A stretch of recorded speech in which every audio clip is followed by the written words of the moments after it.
Chad Stoner, 910 Conewago Road.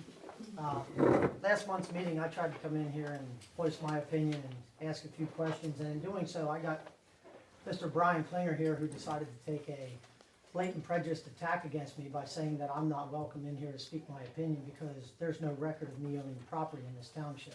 Excuse me, Chad, I hate to interrupt you from the very get-go, but anytime there's any recording, you do need to let the public know. There's some people that don't want to be recorded for one reason or another, so if you would request that. That's not what we're here to discuss about, and Well, nevertheless, it's being you recorded, are recording us also. This is a public meeting. You have no expectation of privacy in a public forum.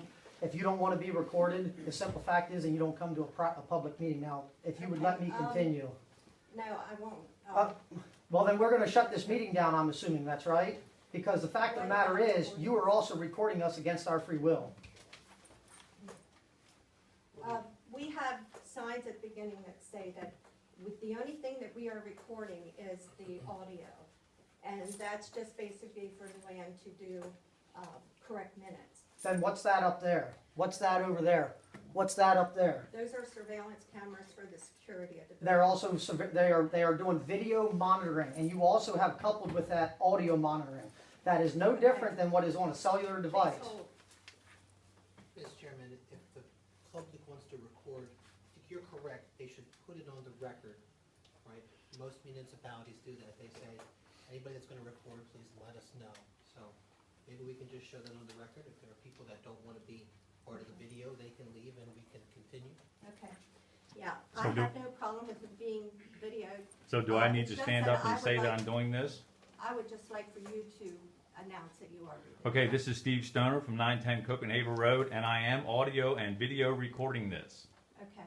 If anybody has a problem with that, you know, you can exit or sit behind the camera.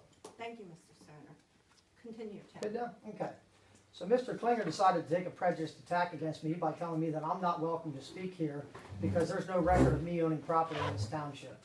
I want to set it straight right now. Whether you own property in this township or not, I have a right to speak here. Okay? But by your standards, I have a problem with that because Mr. Todd Smith here, he doesn't live in Conewago Township. He lives in the Spring Grove area.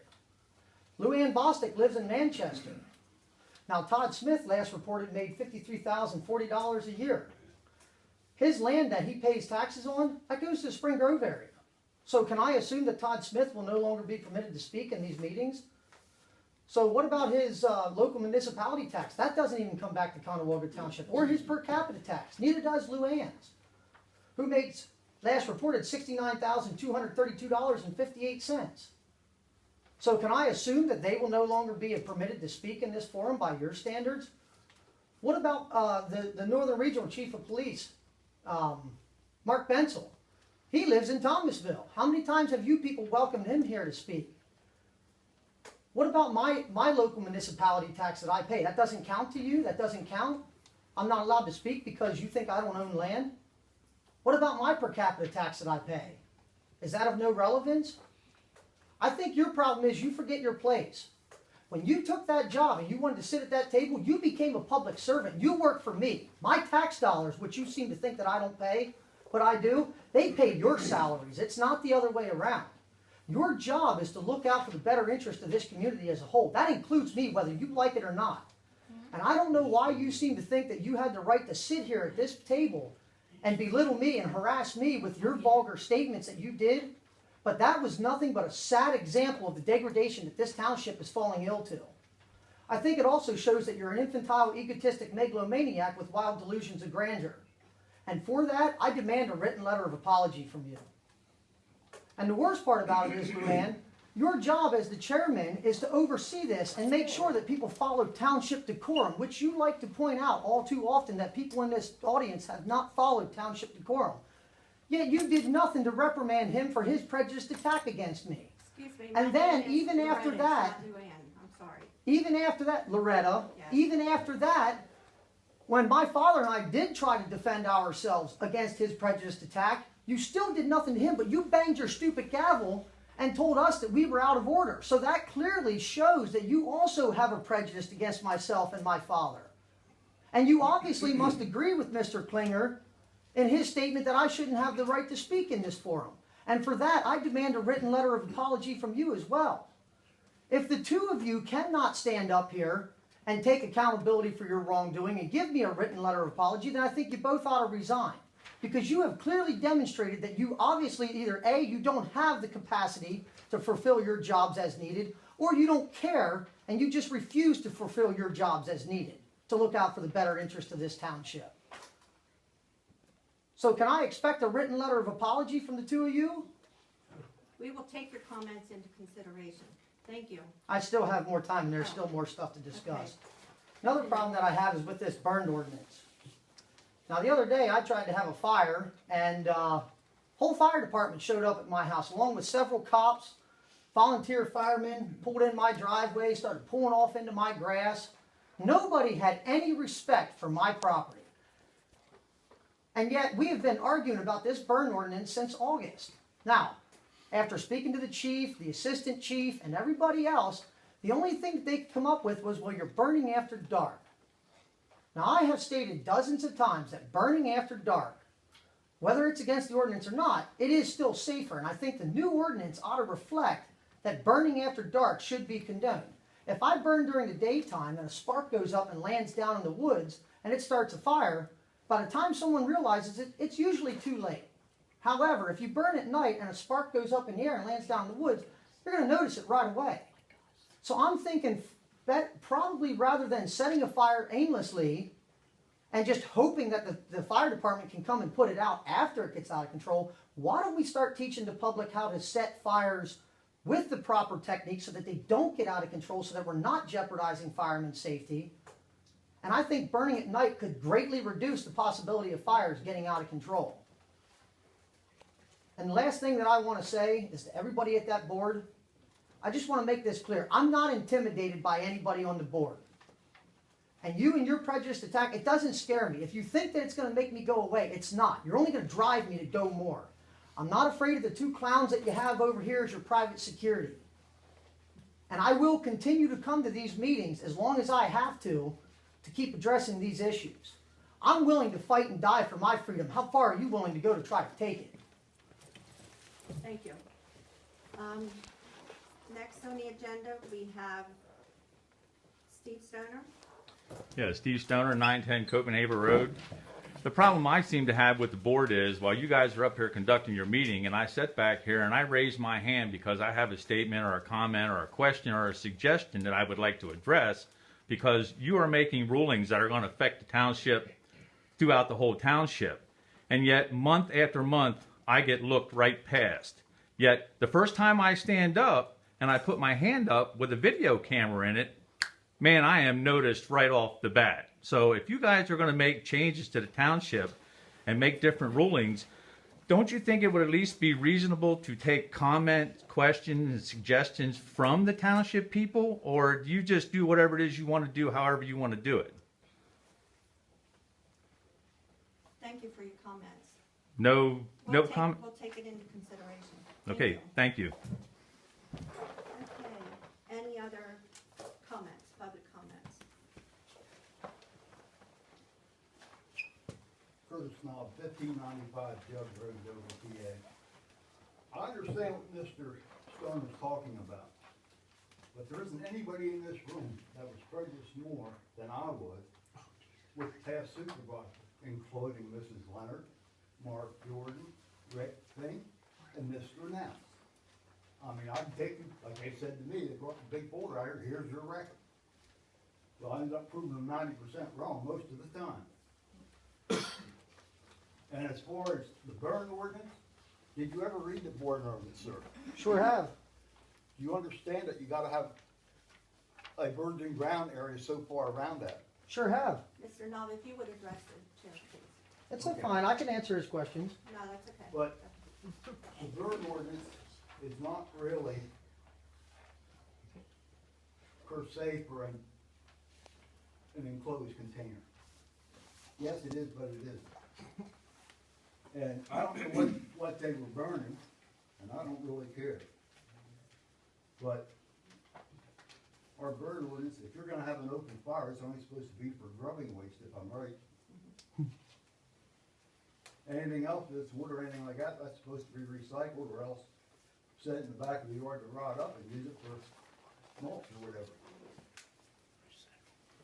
I mean, and furthermore, after reading the Sunday paper about Gettysburg, request, the sunshine thing, request for information.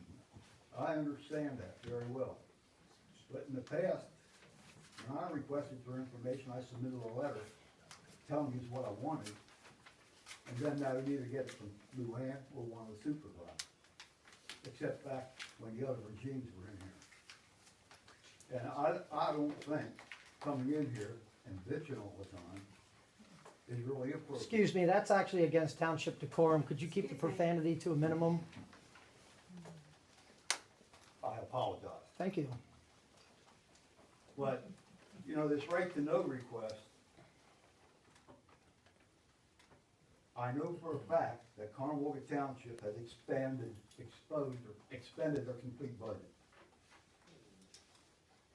That I'm just wondering how much of this information that they're requesting they have actually used.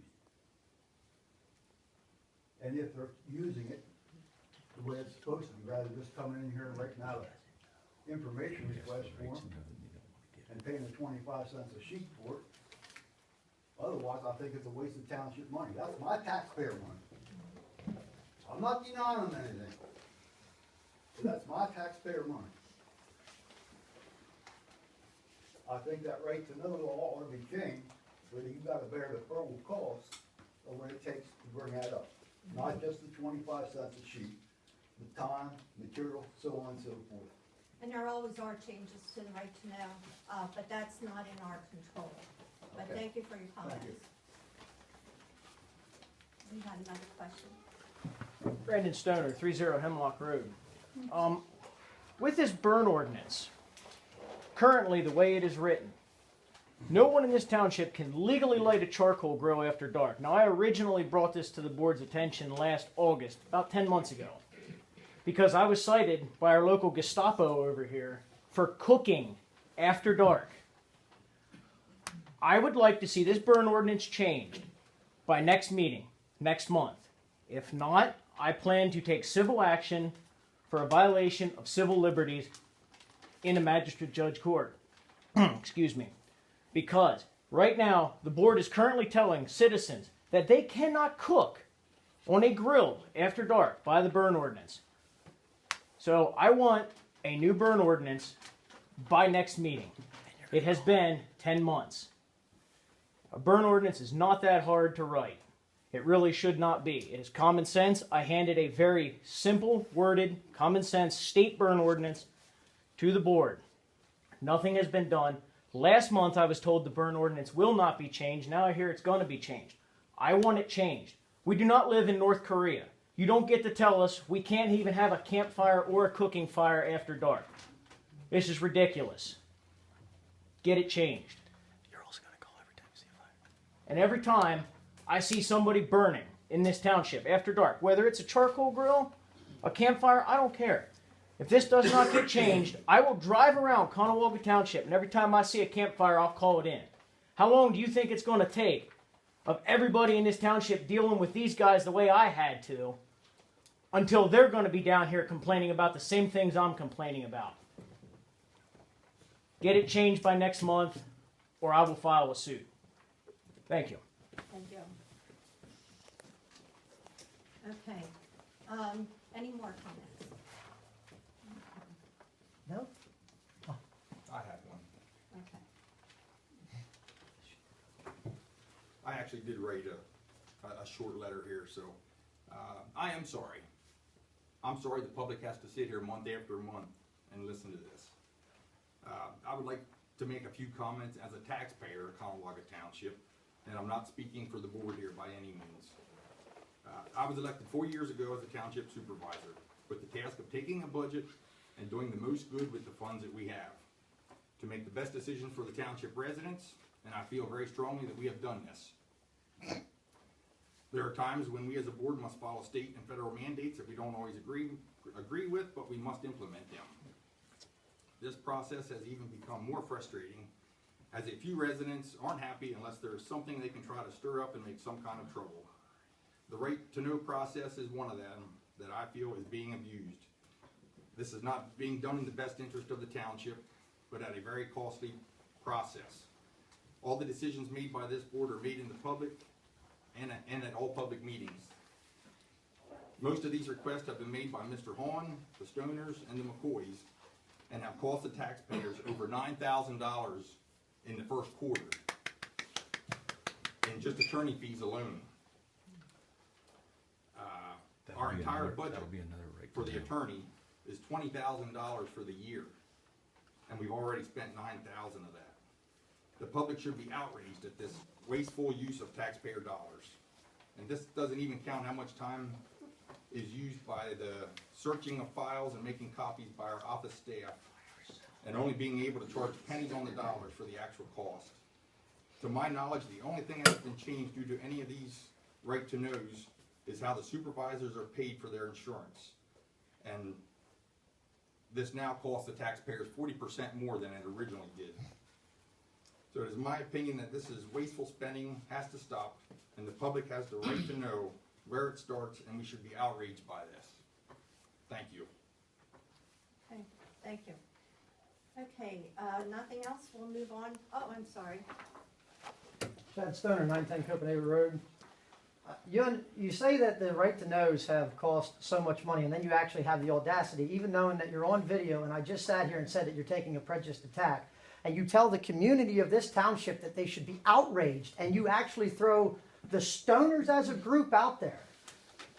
Is that your strategy to get people to rebel against us? But nevertheless, these right to knows, you say they cost so much money in attorney fees. If you would just give us the information that we're requesting, rather than turning them over to CGA and spending $150 an hour for Timothy Buck to investigate them, they wouldn't cost that much money.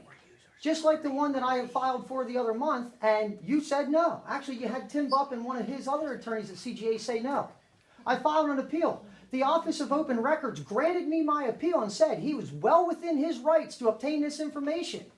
You people as a board took it upon yourself to file an appeal to the Court of Common Pleas. The average attorney around here charges $5,000 to handle a Court of Common Pleas motions or hearings. So you're blaming all this expense on the taxpayers, but the fact of the matter is it is the right to know law. We do have the right to question it. That's the whole principle of it. It wouldn't cost anywhere near as much money if you would handle it in-house between you, between Loretta, between Luann. But instead, or Mr. Neufeld, who doesn't even do it, he refuses to deal with it when Luann is not in here. Instead, you forward it to CGA and then you complain about the cost. I don't know about you, but I'm not making $150 an hour. It's not us. I'm just doing what the law allows me to do. You're the one that's making all this expense. Okay, thank you for your comments. Okay, we'll move on now to the adoption of the agenda as prepared. I'll make a motion to approve the agenda as prepared. Do I hear a second? I support it. All in favor, say aye. Aye. Opposed? 3-0. Approval of the previous minutes. That's the April 5th meeting. Everybody had a chance to review them? I'll make a motion to be approved.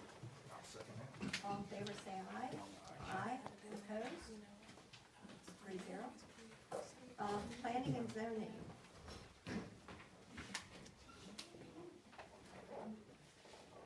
Okay, Johnson and Associates. I didn't see anybody here. No, they said they were not going to be here in the correspondence that you received. I think Derek will handle that under the engineer's report. Okay, Gardner.